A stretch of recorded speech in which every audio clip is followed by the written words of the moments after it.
Nous allons traiter maintenant de diverses périodes dans la vie d'un salarié que sont les périodes suspensives du contrat de travail, c'est-à-dire un moment où le contrat de travail est suspendu. Alors, Fabrice, bonjour. Bonjour. Euh, Comment définir une période suspensive du contrat de travail? Bah, c'est simple, votre contrat est suspendu. Alors, par exemple, il y a des périodes comme les congés parentaux, les congés maternité, les congés pour arrêt maladie sont des périodes dites suspensives parce que pendant cette période-là, en fait, vous n'êtes plus en activité, vous ne travaillez plus pour l'employeur, mais pour autant, votre contrat de travail n'est pas rompu.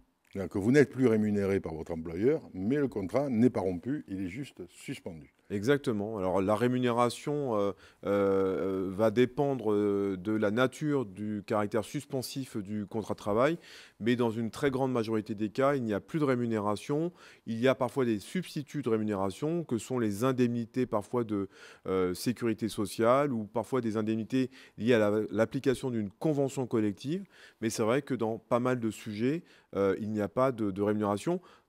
Une autre période suspensive un peu trop, connue aujourd'hui, c'est, l'activité, partielle où là aussi donc, le salarié reçoit un substrat, un complément de rémunération, mais pas à la hauteur de ce qu'il aurait perçu en activité. Alors, quelles sont les conséquences d'une suspension du contrat de travail? Est-ce que, par exemple, on continue à cotiser pour la retraite? Est-ce qu'on continue à cumuler des congés payés? Est-ce qu'on continue à cumuler des RTT?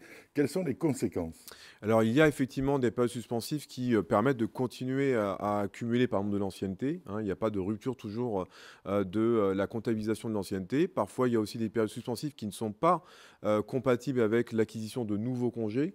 Pour les RTT, c'est rarement, le cas parce que, les RTT vient compenser un trop-plein d'activité. Quand on est en activité partielle, il n'y a plus de trop-plein d'activité. Donc on voit mal comment on pourrait encore, accumuler des RTT. Donc tout ça, ça se regarde à l'échelle à chaque fois de la nature de la suspension du contrat de travail. Ce qui est très important par contre, c'est de rappeler que même si le contrat n'est que suspendu, je reste attaché à des obligations, en particulier par exemple de loyauté vis-à-vis de mon employeur. Donc, il y a quelques conséquences en matière de cotisation et d'acquisition de droits, mais il y a aussi possibilité d'être sanctionné pendant une période suspensive.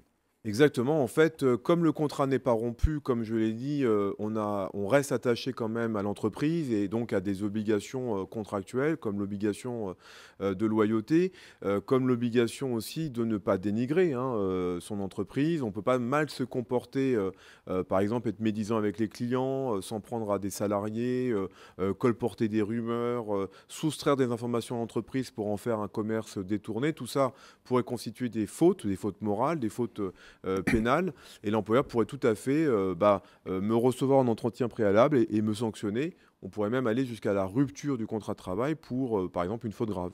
Est-ce qu'on peut travailler pendant une période où le contrat est suspendu? Alors oui, on peut travailler, il y a des limites, hein, c'est toujours ce principe de loyauté qui nous l'oppose.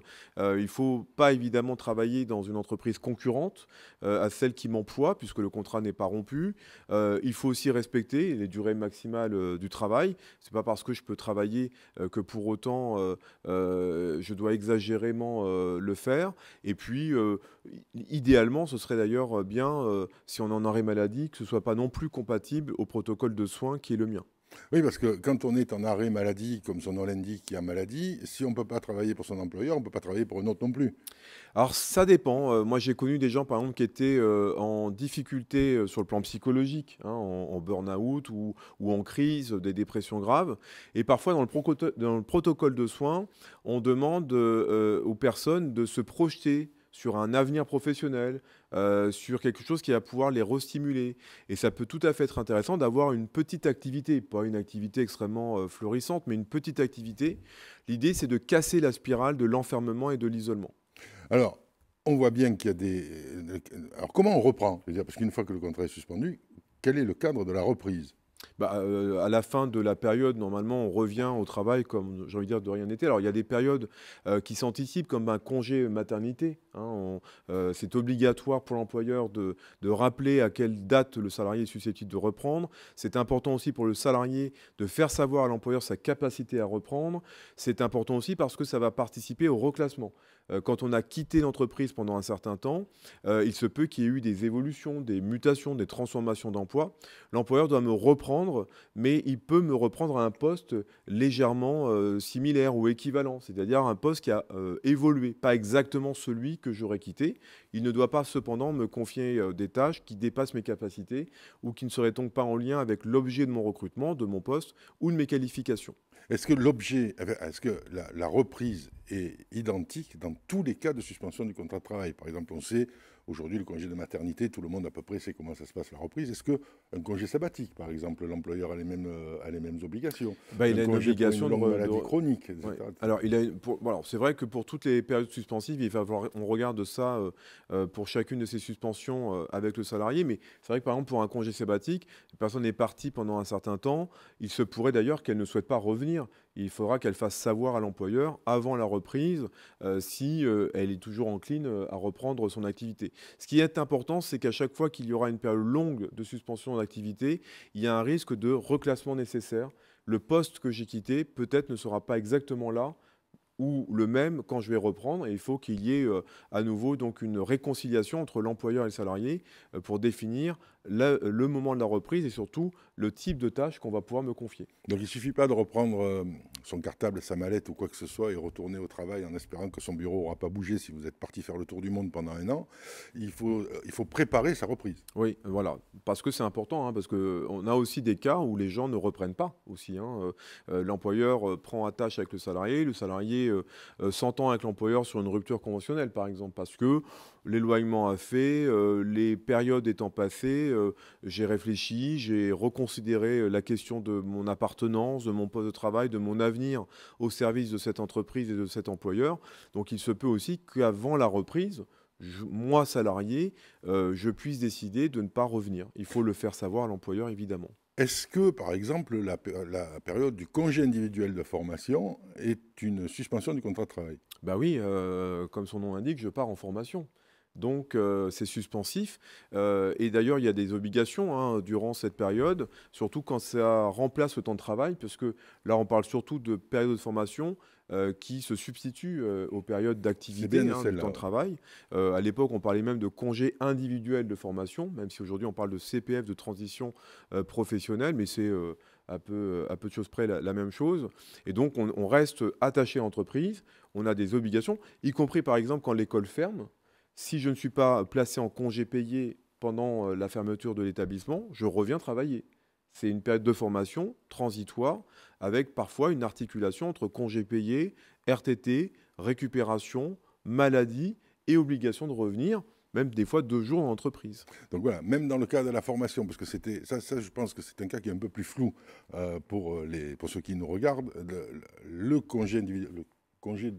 Alors, le congé aujourd'hui de transition professionnelle. Ouais, le congé de transition professionnelle, anciennement congé individuel de formation, à mon âge, je vais le garder celui-là, est aussi une période de rupture, de suspension du contrat de travail, pas de rupture, mais qui, comme un congé de maternité finalement. Oui, alors la grosse particularité des congés de formation, c'est qu'en fait, c'est articulé selon un planning.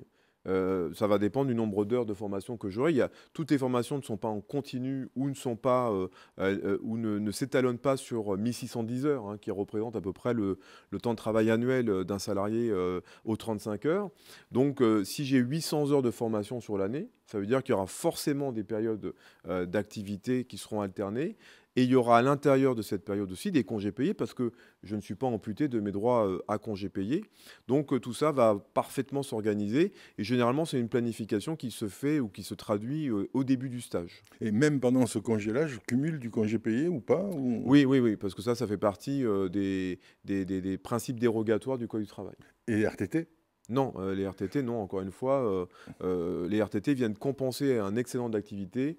Normalement, lorsqu'on est en formation, on est sur une base de 7 heures. L'histoire de la RTT, c'est une question de logique. D'ailleurs, Martine Aubry tient beaucoup à ARTT, donc aménagement et réduction du temps de travail, Quand vous avez ce que vous appelez improprement des RTT, c'est en fait un cumul de récupération d'heures de plus de 35 que vous faites qui sont restituées en nombre de jours à la fin de mois. Exactement. C'est-à-dire, par exemple, vous faites 37 heures par semaine, ces 2 heures sont cumulées pour vous donner, sur 4 semaines, 4 fois de 8, 8 heures, 8 heures de récupération,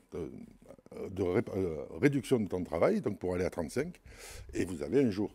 C'est comme ça que donc on ne cumule pas quand on ne travaille pas. C'est la Exactement, logique. exactement. Et puis surtout quand on n'excède pas la durée légale du temps de travail, qui est 35 heures. Quand on est à 35 heures, on n'a pas de jours d'ARTT. En revanche, quand on est au-dessus, on n'a que la différence entre 35 et le nombre d'heures qu'on travaille. C'est une question de logique. Quelqu'un veut les garder quand ils n'en cumulent pas. C'est Ouais. peut-être... Surtout qu'aujourd'hui, il y a de moins en moins d'aménagement de réduction du temps de travail parce qu'il y a de moins en moins de dépassement de la durée légale. Eh bien, je crois qu'on a fait le tour. Bah oui, Eh bien, à tout de suite. merci. Merci. Au revoir.